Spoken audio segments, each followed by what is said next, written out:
Tonight, from beautiful Melbourne, Florida, Plumbing with Tim presents Thirsty Thursday.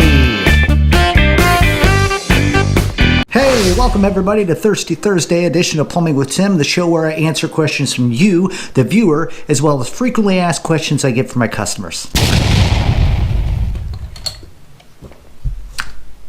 As we always do here on our Thursday show, I pick 3 random questions I get on a weekly and daily basis. So we got 3 good ones coming up. So we're going to get right started. All right, so today's first question comes in from Mr. Clyde. He'd like to know, why would my pressure relief valve pop open on my water heater when the heater's only 6 months old? Well, I can only think of a couple different ways that would happen. Either there's a defect in the heater, which probably isn't, or chances are when you had it installed, whether you did it or a plumber or somebody, they didn't put a thermal expansion tank on that water heater, which helps prevent the pressure release valve from popping open. When that pressure release valve pops open, that means that water pressure has exceeded 150 psi or 220 pounds of pressure. So I would definitely take a look at that. If you're the one that did put the heater in and you didn't put the thermal expansion tank in, check out a video I have up here that kind of explains you about all that. Or if you did have a licensed plumber that came out and did that and he didn't install one of the tanks, call the company back and have them back at the house and make sure that they put an expansion tank on. Good question. Okay, so the second question we have today is from a Kent. Kent says, I went to change the wax ring out underneath my toilet and noticed that the flange was broken. It's an old house, cast iron. Help. Okay, well, don't freak out, all right? They do make, and I wish I had one here in the studio with me tonight to show you for reference, but they do make a flange that is specially designed for that particular kind of an application. What you're going to want to probably do is, with carefulness, stuff a rag down in that hole, all right, so you don't drop anything down in your sewer line, and try to cut or break off the rest of that flange so you just have a standpipe coming up out of the ground. And go down to Lowe's, Home Depot, or your local plumbing supply company and ask them for a repair flange. This is a regular flange that actually has an insert to it with two rubber gaskets, and on top there's going to be 3 Allen wrench keys. And this thing, you might have to fight to get it in there or kind of scrape it out some.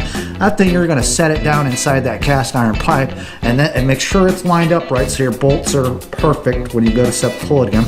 You're going to take an Allen wrench and you're going to tighten them 3 bolts down, and it's going to expand those gaskets inside of there, and it's going to cause it so you have a nice fresh start with PVC.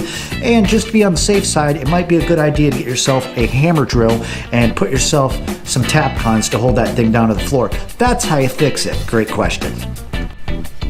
Okay, so this is the final question of the evening. It is our featured question, and it comes in from a Mr. Ted. Ted wants to know, my water bill has doubled in 1 month. I already called and had a plumber come out and check my entire house and everything is good. How can this be? Well, Ted, I've got 3 different kind of answers for you if you really want my opinion. I put a video out a few months ago on this. First thing that I would do is I would call the city or the municipality that you receive your water bill from and inquire of them if there was any kind of changes and stuff.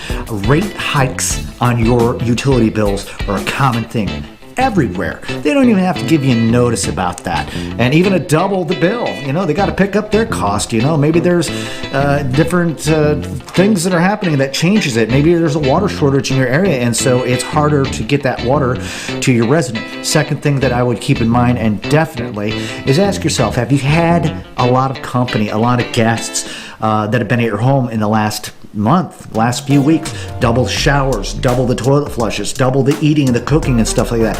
Keep that in mind and ask yourself that may be what caused that high water bill. You might have to just wait till next month and that bill might go down.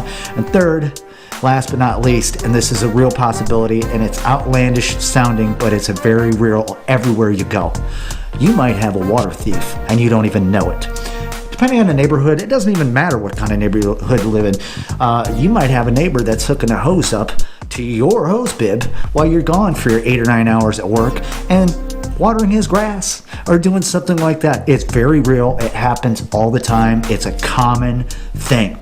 So if you're worried about something like that, run down to your local plumbing supply company and tell them what's going on, and they'll hook you up with a tamper-proof hose bibs for your home that can put locks on there. And if you really want to go to that extent, hook yourself up some sort of security system with cameras and talk to your other neighbors about that, about keeping an eye on your home while you're gone. That's a great question.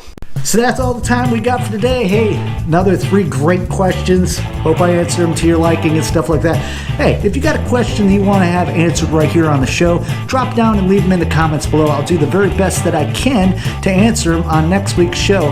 And until the next time, appreciate you hanging out here on Thursday edition of Plumber with Tim. Take care. I'm out of here.